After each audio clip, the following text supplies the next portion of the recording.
Graça e paz, amados, voltando aqui ao nosso tema, geração de Caim, parte 3. Geração de Caim, parte 3. Então, amados, o que nós queríamos frisar aqui, para nós irmos terminando esse tema, é que Deus nunca desejou o mal para o homem. Deus nunca desejou o mal para o homem. Deus sempre deixou para o homem a opção de escolha de bem e de mal. Deus, quando plantou o jardim, colocou lá, ele disse para o homem: olha, de todas as árvores do jardim você poderá comer livremente, mas da árvore que está no meio do jardim, dessa não comereis. Então a árvore do conhecimento do bem e do mal foi uma escolha do homem comer. Foi uma escolha onde o homem escolheu desobedecer a Deus, querendo ser conhecedor dos mistérios de Deus, ser igual a Deus. Vamos ver aqui no livro de Isaías, capítulo 55, no verso 6, 7 e 8. 6, 7 e 8. Diz assim: olha só como é que Deus nunca quis sentenciar o homem ao mal, à condenação, à perdição. É isso que eu quero mostrar para você.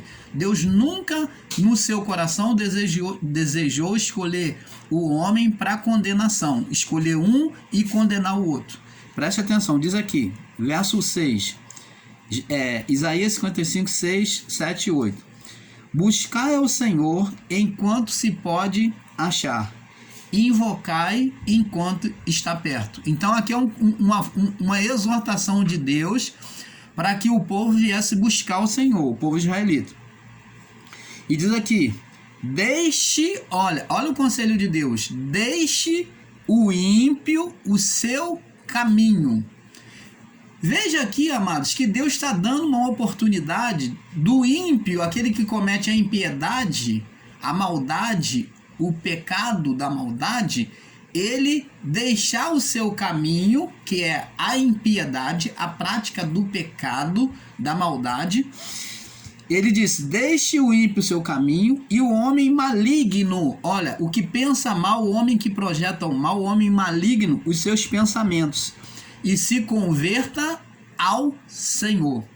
E eu pergunto para você, amados e abençoados em Cristo, aonde é que você vê Deus escolhendo? Você vê que ele está tratando o ímpio e o homem de mau pensamento, dando a eles uma oportunidade de conserto, de reparação, de se voltar para Deus.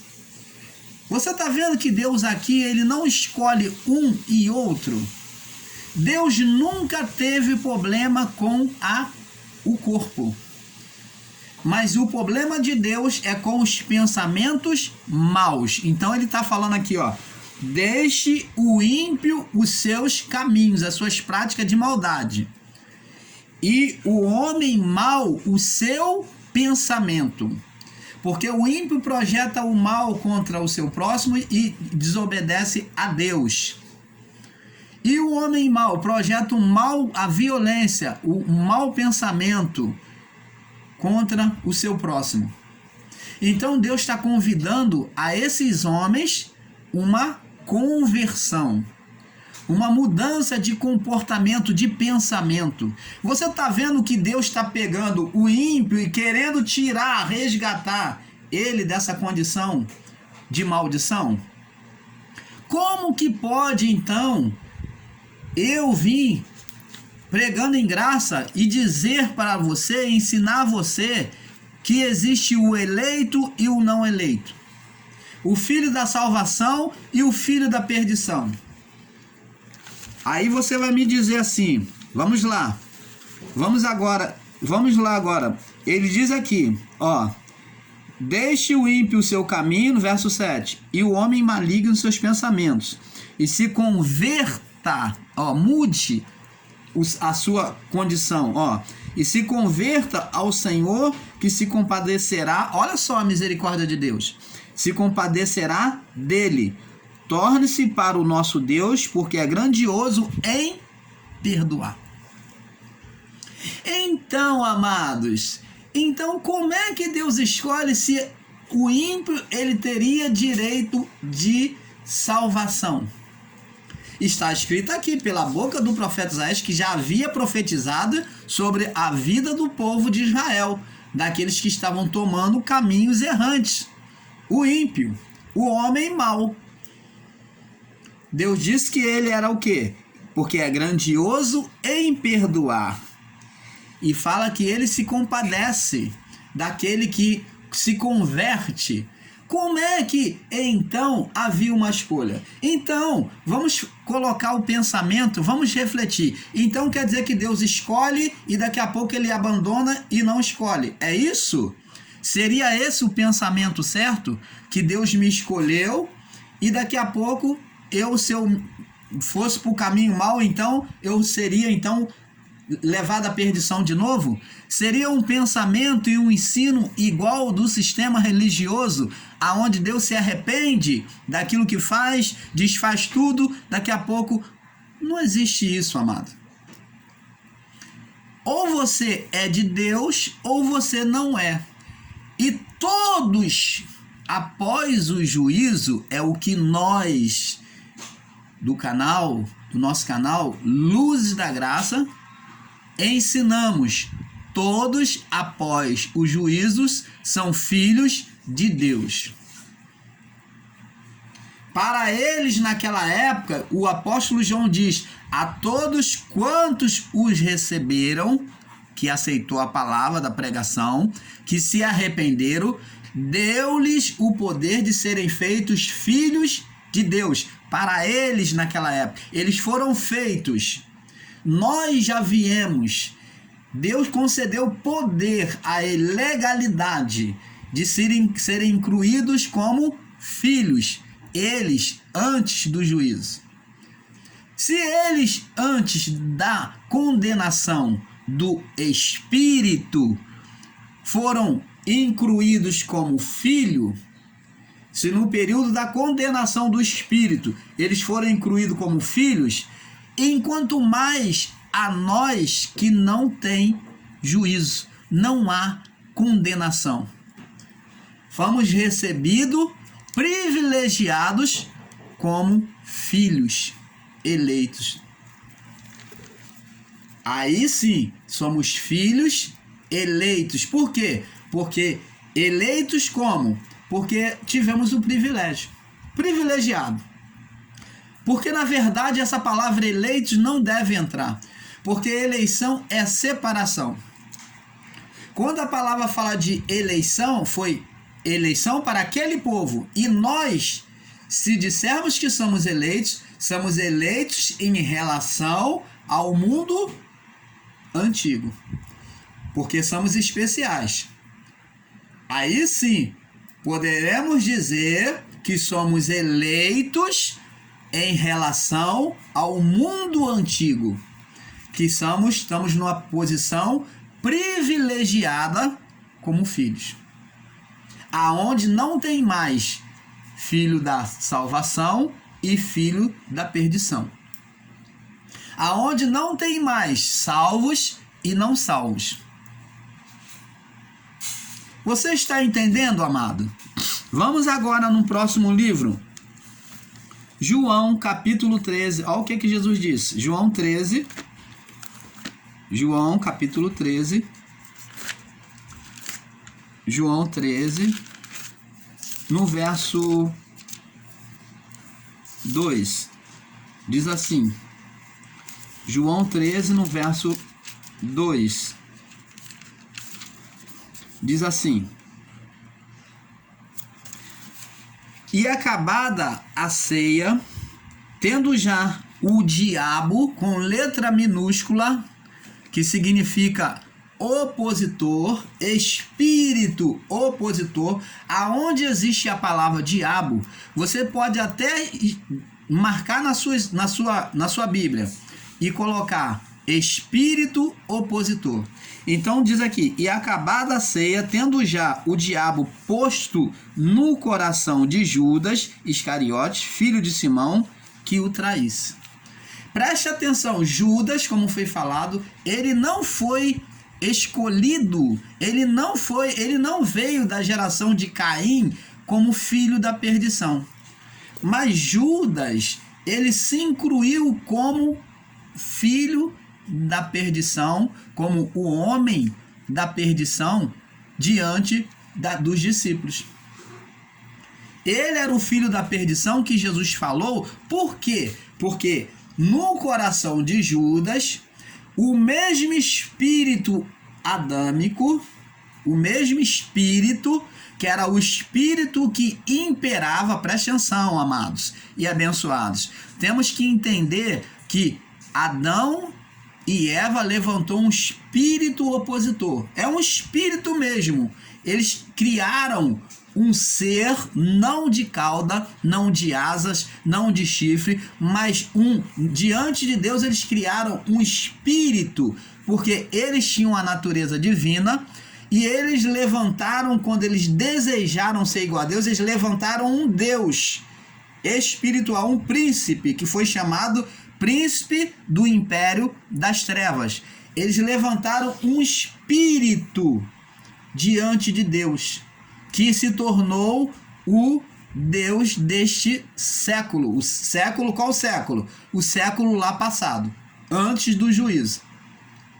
Então esse espírito, ele viveu em meio aos homens. Esse espírito, esse estado espiritual que foi levantado, porque a palavra de Adão e Eva, o desejo deles, no desejo dele, Deus criava.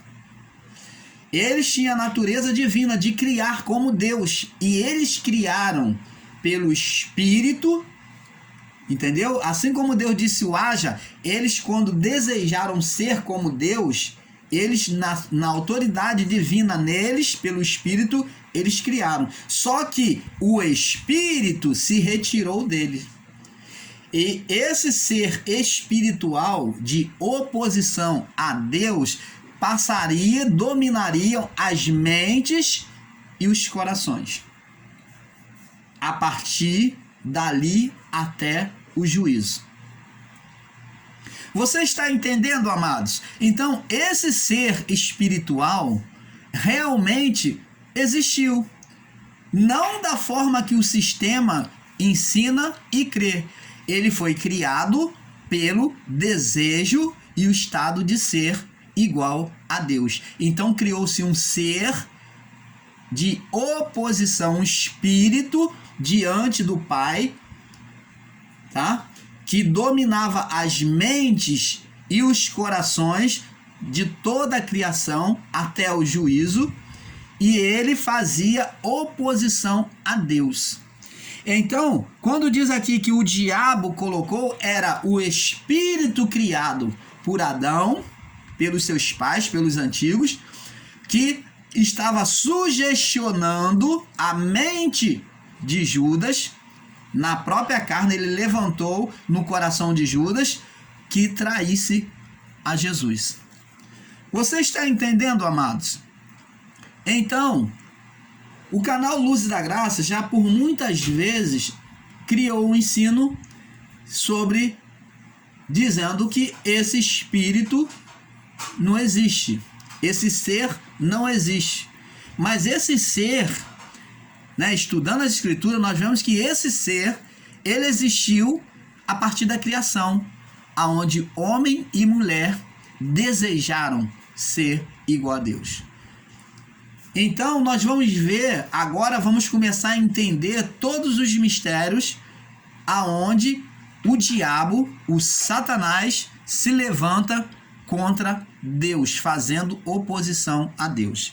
Mas para não sair do assunto, vamos agora em 2 Pedro, capítulo 3, verso 7. 2 Pedro, capítulo 3, no verso 7. Vamos ver aqui. Vamos prosseguir aonde também. 2 Pedro 3, 7. Diz assim: aonde também fala sobre Judas. Diz assim, aqui ó, mas os céus e a terra, que agora existe pela mesma palavra, então está falando da criação, os céus e a terra que existe pela mesma palavra que foi sentenciada para criar, se reservam como um tesouro e se guardam para o fogo até o dia do juízo e para a perdição dos homens ímpios. Perdição dos homens ímpios. Quem? O espírito de Adão e todos aqueles que se voltaram contra a palavra.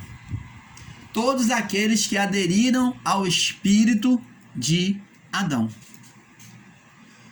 Preste atenção. O que o homem, nós, não entendemos, o que dificulta o nosso entendimento da palavra de Deus, é porque nós nos olhamos primeiro, isso já é automático na nossa mente, no nosso coração. O homem se vê primeiro como corpo carne. Mas o homem, ele é espírito para depois ser carne. Ele era espírito para depois ser carne. Ele nasce no corpo, mas a vida nele já existia antes. E quando Deus tratou com um homem, Deus não tratou com a carne, Deus tratou com o espírito. A luta de Deus era contra o espírito que Adão e Eva se levantou contra, criou contra na criação. E a luta de Deus a partir daí vai ser contra esse espírito a vida toda, aonde ele vai retirando a condenação espiritual do homem para que o homem volte à comunhão com ele através dos rituais e sacrifício mediante a lei mosaica. Então ele vem devolver a comunhão por meio desses rituais de reparação, mas esse espírito que foi criado, esse estado de oposição, que ainda permanecia no homem, que vira e mexe fazia o homem se rebelar contra Deus, ele permanecia. Tanto que o homem ele vivia repetindo o seu pecado. O homem não parou de pecar porque o espírito opositor existia diante de Deus. E foi a isso que Jesus veio condenar na cruz. Veio aplacar, acabar, sentenciar a morte e a destruição. Quando ele tomou o lugar de Adão na natureza humana e ele colocou sobre ele o castigo de Deus, sentenciando a morte da morte. A morte da morte, porque esse espírito opositor, ele sentenciava o homem, quando morria no corpo, a estar na sua alma, ficava num sepulcro, no túmulo, a vida toda ali debaixo. Ficava em escuridão, debaixo ali do túmulo, e não via Deus. Ficava preso ali. E só com a morte e o sacrifício de Cristo, caindo a condenação sobre ele, quando ele retirou a morte, é que esses espíritos puderam sair dos túmulos, que é do inferno, que é chamado de inferno, Sheol. Então eles saíram do inferno, do túmulo, e foram levados para Deus. Diga glória a Deus. Você está entendendo, amados?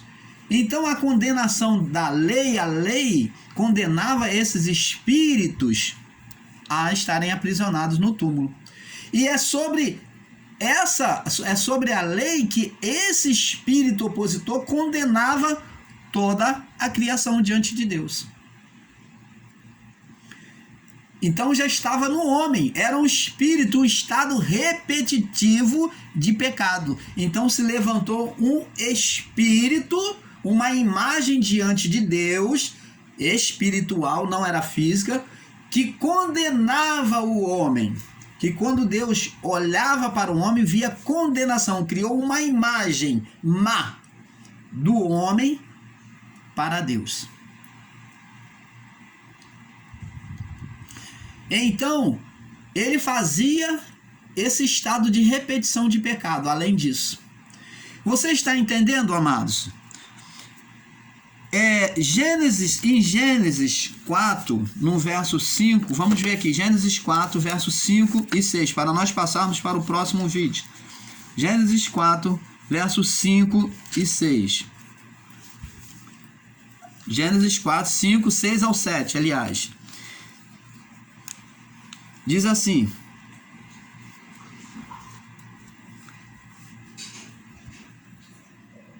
Gênesis 4, eu estou aqui, Gênesis 4, 5, 6 e 7, diz assim, e diz aqui, e para Caim e para a sua oferta não atentou. Aqui quando Caim veio oferecer, presta atenção, e irou-se Caim, nasceu no coração dele a ira, o sentimento maligno, que veio já dos seus pais, fortemente, e descaiu-lhe o semblante, houve o que? Tristeza, houve a raiva e a tristeza, a ira e a tristeza. E o Senhor disse a Caim: por que te iraste? Por que estás irado? Por que descaiu o teu semblante? Você perdeu a sua alegria. Por que está triste? Se bem fizeres, olha só, se Caim fosse filho da condenação, amados, tanto você do sistema e principalmente para você que ensina em graça e diz que existe o filho da perdição, o filho da salvação, preste atenção, é a palavra de Deus quem diz aqui, a palavra, as escrituras sagradas, diz aqui, se fizeres o bem, não é certo que serás aceito? Preste atenção, se Caim fosse realmente escolhido por Deus de forma maligna para ser destruído ou para ser condenado, então por que Deus dá essa sugestão a ele de arrependimento? Se fizeres o bem, não é certo que serás aceito? Se não fizeres o bem, o pecado jaz à porta, e sobre ti o seu desejo, é voluntário do homem, é uma escolha de fazer o que é bom, o que é reto, ou o que é mal, o que é perverso. Não tem essa conversa fiada de que o diabo me usou. Quem ensina isso é o sistema religioso, principalmente evangélico, que atribuem às pessoas religiosas do sistema religioso e evangélico, quando cria uma situação má, diz que foi o diabo. Mas ela nunca diz que foi uma escolha do próprio pensamento, do próprio coração dela. Mas ela atribui sempre ao mal. Você lembra que quando Deus veio cobrar sobre ter comido do fruto, a mulher disse: a serpente me enganou. A mulher acusou a serpente. E Adão: por que tu comeste, Adão? A mulher que tu me deste, ao Espírito, acusando a Deus como responsável. A mulher que tu me deste, ela me deu, eu comi. Então ele acusou não só a mulher, como acusou a Deus, como se Deus tivesse feito uma escolha errada, Deus tivesse colocado uma maldição para ele. Você está entendendo, amado? A escolha é sempre do homem. Deus não escolheu Caim para ser filho da perdição. Esse ensino de que Deus escolhe, um para o bem, um para a morte, para ser maldito e outro bendito, isso daí é balela, isso é ensino totalmente equivocado. Porque se você, ensinador em graça, ensina assim, você está dizendo que Deus é preconceituoso, que Deus ele escolhe, que ele faz acepção de pessoas. E isto não é verdade, porque Deus não faz acepção de pessoas. O próprio apóstolo Pedro, ele que era da lei, era condenador dos gentios, ele que não queria ensinar e pregar para os gentios, ele se rendeu e entendeu, e ele mesmo confessou, porque tenho visto que para com Deus não há acepção de pessoas. Isso após o Pentecostes. Então, amados, se fizeres o bem, se não fizeres o bem, o pecado jaz à porta. É uma escolha. Sempre foi uma escolha. Como Deus falou, você pode escolher comer de todas as árvores do jardim, mas se você comer a do meio do jardim que não pode, você já sabe a sentença, vai morrer. Sempre Deus deixou o homem com a escolha, com o livre-arbítrio. É claro que Deus é soberano sobre tudo. A vontade de Deus é a soberana. Mas na criação, aqui embaixo, Deus dá o livre-arbítrio. Por exemplo, se o homem quiser tirar a vida dele, ele tira. Se o homem quiser fazer qualquer coisa, ele faz. Se ele quiser pintar a sobrancelha, ele pinta. Se quiser pintar o cabelo de louro, de azul, de abacate, de qualquer forma, o que você desejar com o seu corpo, com a sua vida, você o faz. E Deus nunca vai descer aqui embaixo para falar, ó, você pintou o cabelo, eu tô chateado, bota de novo do jeito que estava. Não, porque o corpo, a liberdade da vida foi dada ao homem. Foi o que ele falou. E sobre ti será o seu desejo. Ah, eu desejo pintar a minha barba, que tá branca, eu vou pintar de preto para ficar mais jovem. Eu posso pintar. E não vai ter Deus, não vai ter anjo que baixe para impedir de pintar. Existem pessoas que colocam silicone no corpo, que quer ter peito, que quer ter mais nádegas, que faz tudo e o corpo é dela. O desejo é dela. O desejo humano é de cada um de nós. Fazemos com o nosso corpo, com a nossa vida, o que bem entendemos. Nós somos responsáveis pela nossa vida. Nós vamos prestar conta na carne do que nós fizermos neste corpo. Mas e o espírito, irmão Paulo? E diante de Deus? Não existe condenação. O espírito, quando você fizer uma besteira com o seu corpo, morrer, o espírito volta para o Pai. De todos. Sem acepção, porque o problema de Deus não é com o corpo. O problema de Deus é com o espírito. Ó, aquilo que é espiritual, os sentimentos, ó, o que nasce no coração. E esse espírito que nasceu aqui, no início, já foi retirada, essa condenação já foi retirada em Cristo Jesus. Então, no espírito, nós já viemos perfeito, sem condenação. Você é perfeito, você é privilegiado, privilegiada em Cristo. Dá um glória a Deus, glorifique ao teu Pai, valorize a obra perfeita que Ele fez por meio de Cristo Jesus. Creia que você é filho de Deus e depende somente de você viver uma vida perfeita aqui na terra. Depende de cada um de nós. Então, amados, vamos passar para o próximo vídeo, tá bom? Um pouco aqui, um pouco ali. Fique na paz.